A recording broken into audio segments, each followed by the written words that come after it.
Hello, it's Jang here from JangBricks.com with a look at two different sets in one video. These are both new Pokemon sets from Ionix, the makers of Tenkai Knights. They've brought Pokemon Now to a brick-based, compatible block-based building system, and I wanted to see and share with all of you just how they did for Pokemon as a franchise. I'm going to start with a look at Pikachu. This is sold as its own set, just one single character, and you put the pieces together to get exactly what you see here. It's officially 9 pieces all together, and I chose this one as an independent character to look at because, you know, Pikachu is just such a benchmark character. And for a new toy, if there's any character you need to get right in the Pokemon universe, it definitely has to be Pikachu.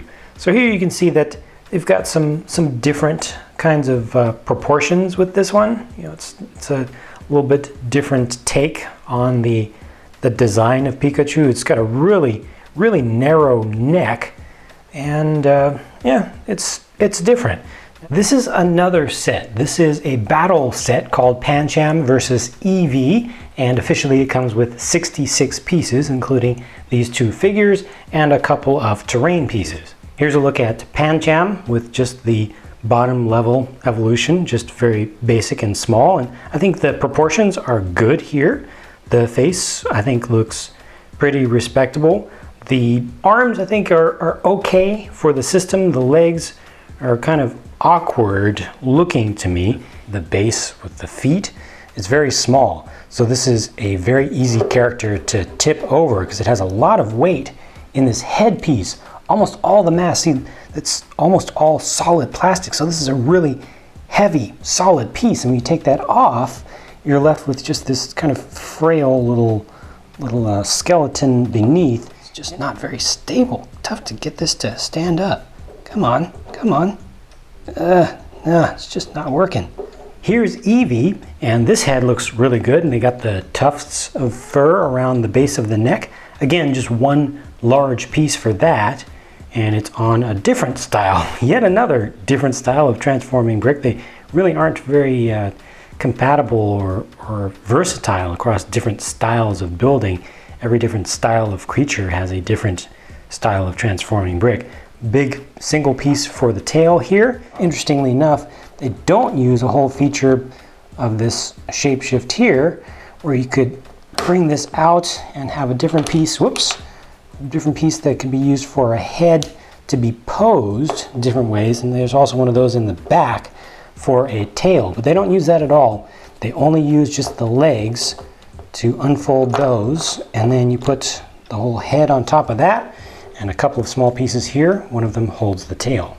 This is supposed to be a tree, and it's a very different style from anything I've seen before, but very unrealistic, but I like it. I actually like this. It has a very Nintendo kind of Mario universe kind of feel to it, and there's just something uniquely kind of old school digital cool about this.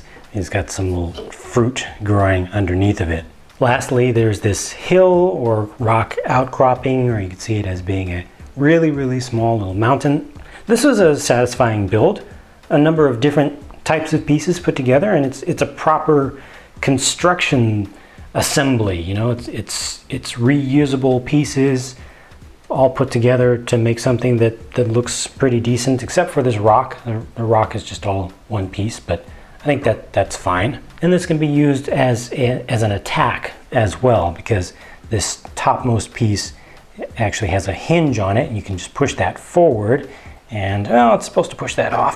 There you go. See, it'll actually knock a boulder down. And it's interesting thing about this is that after you knock this down, or if you just leave it off, you can also see that as being a throne. So this could be kind of an objective, something that you could capture if you want to.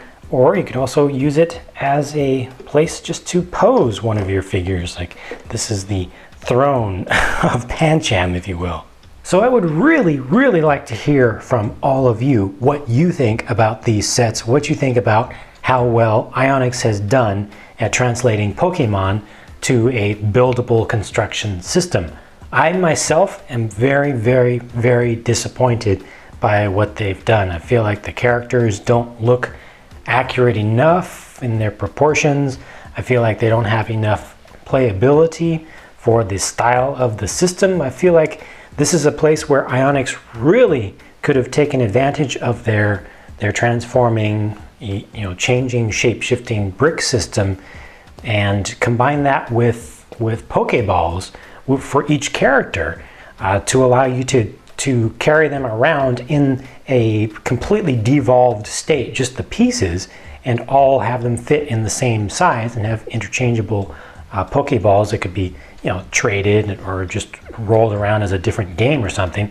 And then when you want to bring out one of the characters, you just open up the ball and transform the brick and put everything together, and voila, there you have a thing. But instead, I feel like they've used the transforming, shape-shifting brick system no better than they have with any other franchise that they've done so far, where it's really not doing much other than just providing some joints for a minimal amount of posability, and they just don't look good. So those are my thoughts, but again, please do share your thoughts down in the comments, especially if you're a Pokemon fan, and whether or not you agree with my opinions. Please feel free to share whatever you think based on your point of view. Thanks in advance for your feedback. Thank you for watching this video, and stick around for more reviews from me, because more are always on the way. I'll be talking to you again soon.